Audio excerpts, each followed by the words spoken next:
এই রাজ্যে বাসে, ট্রেনে, চলতি পথে যেকোনো মানুষকে একটা প্রশ্ন করুন যে, এই রাজ্যে বিজেপি সাফল্যটা পাবে কিভাবে? দেখবেন 90% ক্ষেত্রে একটাই কমন অ্যান্সার পাবেন। সেটা হচ্ছে বিজেপির কেন্দ্রীয় নেতৃত্ব একটু সিরিয়াস হলে। এবার পাল্টা প্রশ্ন করুন যে বিজেপির কেন্দ্রীয় নেতৃত্ব যে সিরিয়াস হয়েছে আপনি বুঝবেন কি করে? দেখবেন 100% ক্ষেত্রে উত্তর আসবে যে সেটিংটা যেদিনকে বন্ধ হবে। এবার পাল্টা প্রশ্ন করুন, ফাইনাল প্রশ্ন করুন যে সেটিং বন্ধ হয়েছে বাবা এই কথাটা বুঝবো কি করে?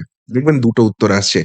এক, ভাইপো এবং ভাইপো বাহিনী যাদের বিরুদ্ধে গাদা, গাদা অভিযোগ আপনারা নির্বাচনের প্রচারে এসে বলেন বা এমনি সময়েও রাজনীতি করতে গিয়ে বলেন, সেই ভাইপো এবং ভাইপো বাহিনীকে জেলে ঢোকানোর ব্যবস্থা করুন।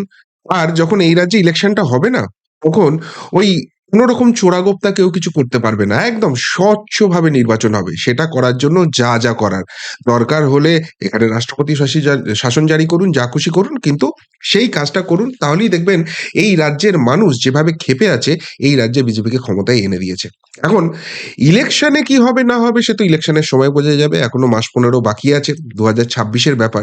কিন্তু এই ভাইপো এবং ভাইপো বাহিনীর বিরুদ্ধে যে ফাইনালি ঝাঁপাতে চলেছে বা ঝাঁপাতে পারে, এমন একটা সম্ভাবনার কথা বারবার শোনা যাচ্ছিল এবং টাইমলাইনটা বারবার শোনা যাচ্ছিল যে মহারাষ্ট্র এবং ঝাড়খণ্ডের অত্যন্ত গুরুত্বপূর্ণ বিধানসভা নির্বাচন রয়েছে। কেননা ২০২৪ এর এক্সপেক্টেড ফলাফলটা হয়নি। ওই লোকসভা নির্বাচনের পর এই বিধানসভাগুলোতে ভরাডুবি হলে সরকারটা ৫ বছর চালাতেই প্রবলেম হতো। ফলে হরিয়ানার পর মহারাষ্ট্র এবং ঝাড়খণ্ড নিয়ে অনেকটাই ব্যস্ত থাকতে হবে। এইটা মিটে যাওয়ার পরই দেখবেন এই রাজ্যে আসল অ্যাকশন শুরু হবে। আর আসল অ্যাকশন শুরু হবে বোঝা যাবে ২ টো ঘটনার পরিপ্রেক্ষিতে। ২ টো কেসে যদি সত্যিই ইডি, সিবিআই ঝাঁপায় তখনই বুঝবেন হচ্ছে। এবং বাস্তবে দেখা গেল সত্যিই মহারাষ্ট্রের ফলাফলটা বেরিয়ে যাবার পরে সেখানে মুখ্যমন্ত্রীরা শপথ নেওয়ার পরেই এই দুটো কাণ্ডেই কিন্তু ইডি, সিবিআই এবার ঝাঁপাতে শুরু করল। কোন দুটো কাণ্ড? এক, এক করে বলি। তার ১ম টা হচ্ছে কয়লা পাচার কাণ্ড। আপনাদের আগে আমি বহুবার বলেছি যে ইডি, সিবিআই এর হয়ে আইনি কাজটা করেছেন এমন বেশ কিছু মানুষের সঙ্গে আমার কথা হয়েছে এবং তারা স্পষ্টভাবে জানিয়েছেন, যেদিনকে দেখবেন কয়লা কাণ্ডে ইডি সর্বতোভাবে ঝাঁপাচ্ছে সেদিনকে জানবেন এবার ভাইপোর বিরুদ্ধে অ্যাকশন হবে। কতদূর সত্যি, কতদূর মিথ্যে সেটা তো আল্টিমেটলি বোঝা যাবে। কিন্তু কয়লা কাণ্ডে যে ইডি ঝাঁপাচ্ছে এবং সেটা যে ভাইপোর মাথা ব্যথা হচ্ছে, সেটা কিন্তু ছত্রে, ছত্রে প্রমাণিত হয়ে যাচ্ছে। কি ঘটনাটা ঘটেছে আগে বলি, তারপর ভাইপোর মাথা ব্যথাটা কিভাবে হয়েছে সেটা বুঝতে অনেক সুবিধা হয়ে যাবে। আজকে খবরটা অবশেষে এলো। অবশেষে কয়লা পাচার মামলায় লালা সহ ৪৯ জনের বিরুদ্ধে চার্জ গঠন। ভার্চুয়াল হাজিরা বিকাশের। আসানসোলের যে বিশেষ সিবিআই আদালত আছে সেখানে কয়লা পাচার মামলায় ফাইনালি চার্জ ফ্রেম করা গেল। এর আগে বহুবার বহুভাবে এটাকে আটকাবার চেষ্টা করা হয়েছে। কখনো কখনো সিবিআইও ধাতানি খেয়েছে কিন্তু ফাইনালি সমস্ত বাধাকে উপেক্ষা করে আজকে চার্জ ফ্রেমটা হলো এবং এটা কিন্তু খুব ইম্পর্টেন্ট। কেননা বারবারই এই রাজ্যে ইডি সিবিআই এর বিরুদ্ধে যে অভিযোগটা উঠে যে ভাই তোমরা তদন্তই তো করে যাচ্ছ, কাউকে কনভিকশন করে তাকে ফাইনালি জেলে পুরতে কি পেরেছো? সেটা তো এখনো হয়নি। তাহলে বিশ্বাসটা করব কি করে যে এখানে সেটিংটা নেই? এবং সেই জেলে পোড়ার অন্যতম গুরুত্বপূর্ণ জায়গা হচ্ছে তদন্ত শেষ করে চার্জশিট দেওয়া এবং চার্জশিটের পর চার্জ ফ্রেম করা।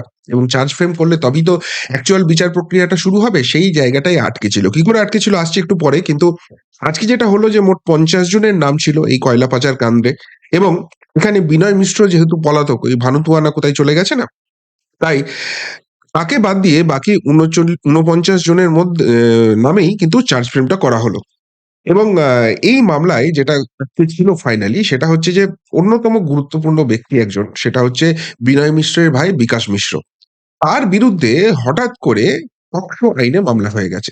এই পকসোটা এখন একটা নতুন অস্ত্র হয়েছে এই রাজ্যের পুলিশের। কোথা থেকে নির্দেশ আসছে কোন ১৪ তলা থেকে সকলেই বুঝতে পারছে। ইউটিউবার ধরলেও তার নামে পকসো লাগিয়ে দিচ্ছে। কাউকে আটকে রাখার জন্য হলেও যেহেতু চার্জ ফ্রেম করা যাবে না তার জন্য পকসো লাগিয়ে দিচ্ছে। যাই হোক এই পকসো মামলায় বিকাশ মিশ্রকে গ্রেপ্তার করা হয়। এবং পুলিশ খুব ভালোভাবে তদন্ত করছে সেইজন্য তাকে জেল থেকে এখন ছাড়া যাবে না। আর সেইজন্য এই কয়লা পাচারের চার্জ ফ্রেমে তাকে সশরীরে হাজিরা হতে দেওয়া যাবে না। ২৫শে নভেম্বর অব্দি এই প্রক্রিয়া এভাবে আটকে ছিল। ফাইনালি সেদিনকে ওই আসানসোলের বিশেষ সিবিআই আদালতের বিচারপতি বলে দিয়েছিলেন যে ১০ই ডিসেম্বর অর্থাৎ আজকে এই মামলার চার্জ ফ্রেম হবে। যদি ফিজিক্যালি তাকে হাজির করানো না যায়, ভার্চুয়ালিও তাকে হাজির করাতে হবে। আর না হলে যে জেলে তাকে বন্দী রাখা হয়েছে সেই প্রেসিডেন্সি জেলে যে সেই জেল কর্তৃপক্ষকে প্রপার কারণ দর্শাতে হবে যে কেন তাকে ভার্চুয়ালিও হাজির করানো গেল না। এই পক্সো মামলাটা কোথায় দাঁড়িয়ে রয়েছে তার সমস্ত কিছু দিতে হবে।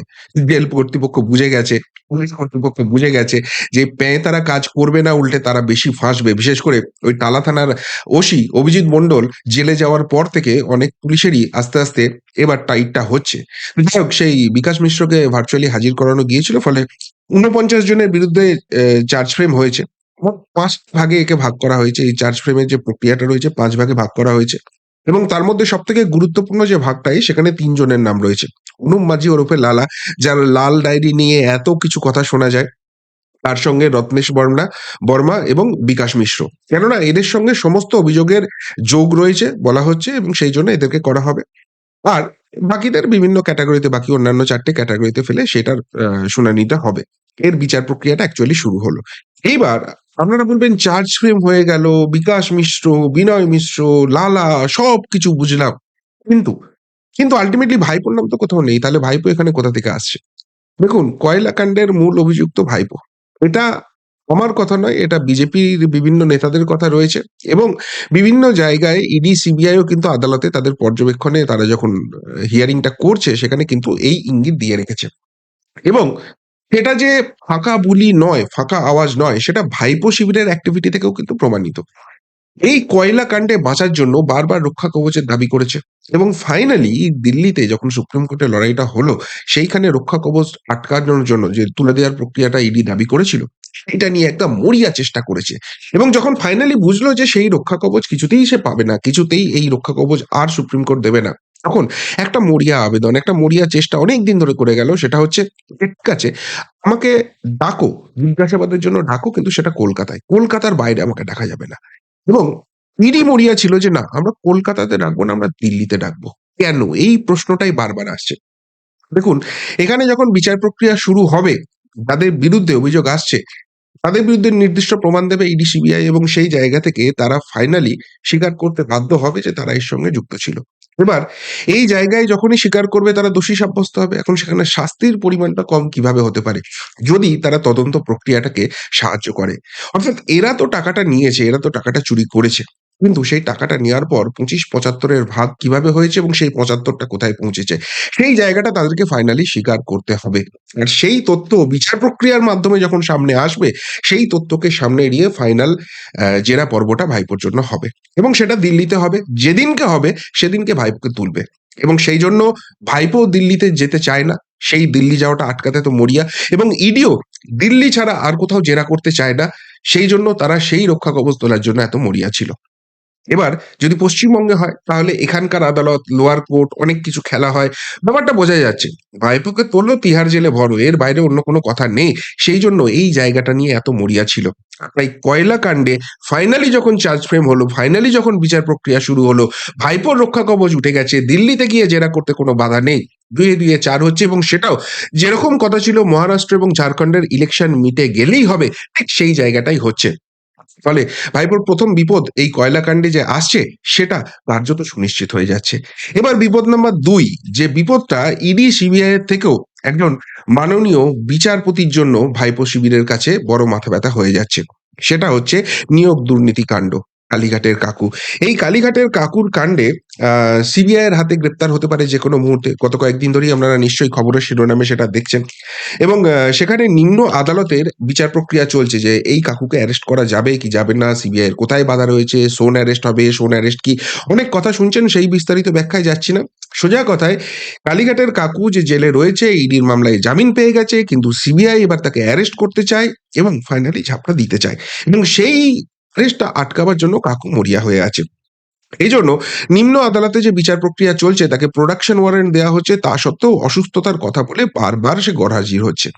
আর সেই জায়গায় এবার নিম্ন আদালত বিরক্ত, এবং তারা স্পষ্টভাবে সিবিআই কে জানতে চাইছে যে জেলে গিয়ে এই কাকুকে অ্যারেস্ট করতে তাদের অসুবিধাটা কোথায় আছে। নিম্ন আদালত কোন রকম কোনো ছাড় দেয়নি। ফলে কাকু বুঝতে পারছে যে এবার সিবিআই এর হাতে অ্যারেস্ট হবো। তাই বাঁচার জন্য এবার কলকাতা হাইকোর্টে এসছে, এবং কলকাতা হাইকোর্টে কাকু শুধু এসেছে এই কথা বললে ভুল হবে। এই কলকাতা শহরের, এই পশ্চিমবঙ্গের সবথেকে দামি আইনজীবীকে তার পক্ষে সওয়াল করতে নামানো হয়েছে, যাতে তাকে কোনো রকমে এই জায়গাটায় বাঁচানো যায়। কিন্তু আগাম জামিনের যে আবেদন, সেই জায়গাটা তো জলে ভেসে গেছেই।